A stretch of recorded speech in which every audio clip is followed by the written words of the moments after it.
Everybody, welcome back to my channel Preeti Pranav और मैं हूं प्रीति।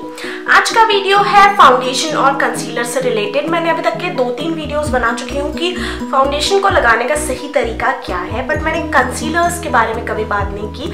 और मोस्टली मैं जो मेकअप ट्यूटोरियल्स करती हूँ, मैं बहुत कम ही ऐसा होता है कि मैं कंसीलर्स यूज़ कर रही हूँ। तो आप में से बहुत सारे लोगों ने मुझसे पूछा था कि मैं बताऊँ कि कंसीलर को यूज़ करने का सही तरीका क्या होता है, आखिर हम क्यों यूज़ करते हैं, क्या कंसीलर मस्ट है लगाना, और अगर लगाते हैं तो किस तरीके से लगाते हैं, कहाँ पर कंसीलर लगाने से चेहरे पर क्या इफेक्ट आता है। ये सारी चीज़ें मुझसे बहुत बार पूछते थे लोग। सो आज का जो वीडियो है ये कंसीलर्स और फाउंडेशन पे ही डेडिकेटेड है। तो आज के वीडियो में हम देखेंगे कि फाउंडेशन और कंसीलर को कैसे लगाना है सही तरीके से, ये सारी चीज़ें। सो अभी मेरे फेस पर कुछ भी नहीं है, नॉट इवन मॉइस्चराइजर। सो बिना टाइम वेस्ट करे हम वीडियो स्टार्ट करते हैं और सबसे पहले अपने फेस को मॉइस्चराइज करते हैं।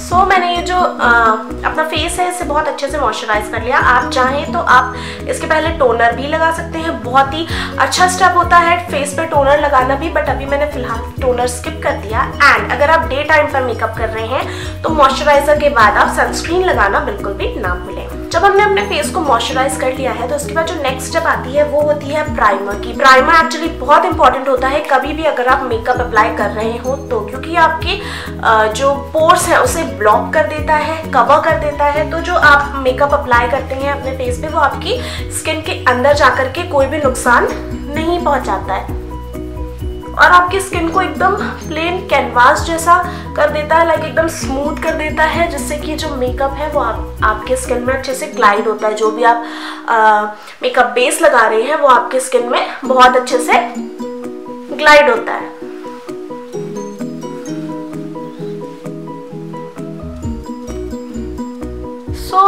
मैंने यहाँ पर जो हमारा प्राइमर था वो लगा लिया। प्राइमर लगाने के बाद हम 1-2 मिनट के लिए ऐसे ही छोड़ देंगे, देन इसके बाद में हम लगाएंगे फाउंडेशन। अब प्राइमर लगाए मुझे अराउंड 1 मिनट हो चुके हैं। अब हम लगाएंगे फाउंडेशन। फाउंडेशन को लगाने से पहले उसे ज़रूर अच्छे से शेक करें और अपने फेस पर अप्लाई करने से पहले अपने हाथों में उसे अच्छे से थोड़ा सा मिक्स कर लें। लाइक उसमें ऐसा ना हो कि कोई मोटा पार्टिकल हो जो कि आपके स्किन में जाकर के अच्छे से स्प्रेड ना हो। तो इसलिए जब भी आप फाउंडेशन निकालते हैं तो उसे अपने हाथों से कुछ इस तरीके से मल लेना चाहिए, या फिर क्या बोलते हैं इसे, मिक्स कर लेना चाहिए। सो ये मेरा फाउंडेशन मैंने हाथों में ले लिया है। अब अपने फेस पर कुछ इस तरीके से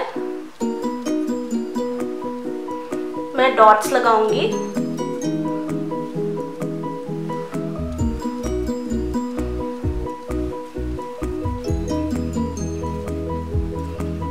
अब इस तरीके से ब्यूटी ब्लेंडर से मैं ये जो फाउंडेशन है इसे ब्लेंड करूंगी। आप अपने हाथों से भी ब्लेंड कर सकते हैं, मेकअप ब्रश से भी ब्लेंड कर सकते हैं, बट ब्यूटी ब्लेंडर्स यूज करना मुझे बहुत अच्छा लगता है। अपनी ये जो हेयर लाइन है इसे ना भूलें, अपने ईयर्स को ना भूलें एंड अपनी नेक को बिल्कुल भी ना भूलें। सो मैंने बिल्कुल लाइट लेयर ली है जो मेरा फाउंडेशन है उसकी। अब फाउंडेशन लगाने के बाद में बारी आती है कंसीलर लगाने की। आपने बहुत से लोगों को देखा होगा कि वो पहले कंसीलर लगाते हैं, देन उसे ब्लेंड करके फिर फाउंडेशन लगाते हैं। ये तरीका भी आप फॉलो कर सकते हैं, बट जो एग्जैक्ट करेक्ट तरीका होता है वो होता है पहले आप फाउंडेशन लगाएं, उसके बाद में आप कंसीलर लगाएं। अब कंसीलर्स जो होते हैं इनके 2 यूजेस होते हैं। पहला यूज होता है कंसीलर का कि अगर आपके स्किन में कोई भी फ्लॉ है, लाइक अगर आपको डार्क सर्कल है, डार्क स्पॉट्स हैं, तो उसे कवर करने के लिए जो कंसीलर होता है वो बहुत अच्छा होता है। एंड जो सेकंड यूज होता है वो ये होता है कि आपके फेस के जो हाई पॉइंट्स होते हैं उन्हें ब्राइटन अप करने के लिए बहुत ही अच्छा होता है। लाइक आपके स्किन में कुछ पॉइंट्स जैसे कि आपका नोज हो गया, फोरहेड हो गया, अगर ये थोड़े ब्राइट दिखते हैं तो आपकी जो फुल ऑन मेकअप है, फुल ऑन फेस है, उसका एक अलग ही लुक आता है, उठ करके आता है। तो ये भी एक यूज होता है कंसीलर का कि वो आपके हायर पॉइंट्स को बहुत अच्छे से ब्राइटन अप करके दिखाता है। और आपने मार्केट में देखा होगा कंसीलर्स बहुत सारे तरीके तरीके के आते हैं, लाइक लिक्विड कंसीलर हो गया और स्टिक कंसीलर हो गया, बट मैं आपको सजेस्ट करूंगी कि आप एक स्टिक कंसीलर पर ही स्टिक करें, बिकॉज जो लिक्विड कंसीलर्स होते हैं कई बार वो थोड़े पैची हो जाते हैं और उतने अच्छे से वर्क नहीं कर पाते हैं। सो मैंने यहाँ पर लिया है ये आई एम्स्टरडैम का कंसीलर। अब मैं सबसे पहले इसे यूज करके आपको बताऊंगी कि अगर आपको डार्क सर्कल्स हैं तो किस तरीके से लगाना है। आपको आपकी आंखों के आसपास ट्रायंगुलर फॉर्म में कुछ ऐसे और ऊपर भी ऐसे लगाना है, एंड सेम इस आंख में भी। और अब हम इसे करेंगे ब्लेंड। ये जो पर्टिकुलर मैं आपको कंसीलर दिखा रही हूँ, फर्स्टली ये बहुत अफोर्डेबल है, एंड सेकेंडली अभी आप देखेंगे इसे जब मैं ब्लेंड करूंगी तो ये बहुत ही ज्यादा अच्छे से ब्लेंड हो जाता है, बहुत अच्छे से। और बहुत अच्छे शेड्स भी इसमें, वेराइटीज भी हैं, लाइक आप अगर इसमें देखेंगे तो कलर करेक्टर वगैरह भी आपको मिल जाएंगे, ग्रीन एंड जो red colour, orange colour corrector आता है वो। और आप देखिए कितने इजीली मैं आप लोगों से बात कर रही हूँ और ये कंप्लीटली ब्लेंड हो गया मेरी ये वाली आईज में। अब मैं इसमें भी इसे ब्लेंड कर लूंगी। जब भी आप कंसीलर्स अपनी आंखों के आसपास लगाते हैं तो मेक श्योर आप ऊपर की तरफ देख रहे हो। जब आप नीचे की तरफ लगा रहे हैं तो आप ऊपर देखें, और जब आप ये ऊपर की तरफ लगा रहे हैं तो आप आईज को क्लोज कर लें। सो ये देखिए जो मैंने कंसीलर लगाया था मेरे आईज के आसपास, वो बहुत आसानी से मेरी फिंगर्स से ही ब्लेंड हो गया है और मेरी आंखों के आसपास एक अलग सी ब्राइटनेस दिख रही है। अब सिर्फ आंखों के ही डार्कनेस को नहीं, अगर आपको लिप्स के आसपास डार्क है, आपकी नोज के आसपास डार्क है, तो भी आप कंसीलर्स यूज कर सकते हैं उसे हाइड करने के लिए। अब जो सेकेंड यूज था जो मैंने आपको बताया था कि अपने हायर पॉइंट्स को थोड़ा और हाईलाइट करने के लिए, उसके लिए हम कैसे यूज कर सकते हैं कंसीलर, ये मैं आपको बताती हूँ। सबसे पहले हम अपनी नोज पर इसे लगाएंगे कुछ ऐसे, क्योंकि हमें हमारी नोज को भी हाईलाइट करना होता है, एंड देन फोरहेड एरिया और ये लिप्स के ऊपर क्यूपिड बो में। ठीक है, अभी मैं लूंगी मेरा ये जो डैम ब्यूटी ब्लेंडर था वही, और उससे ही मैं इससे इस तरीके से ब्लेंड करूंगी।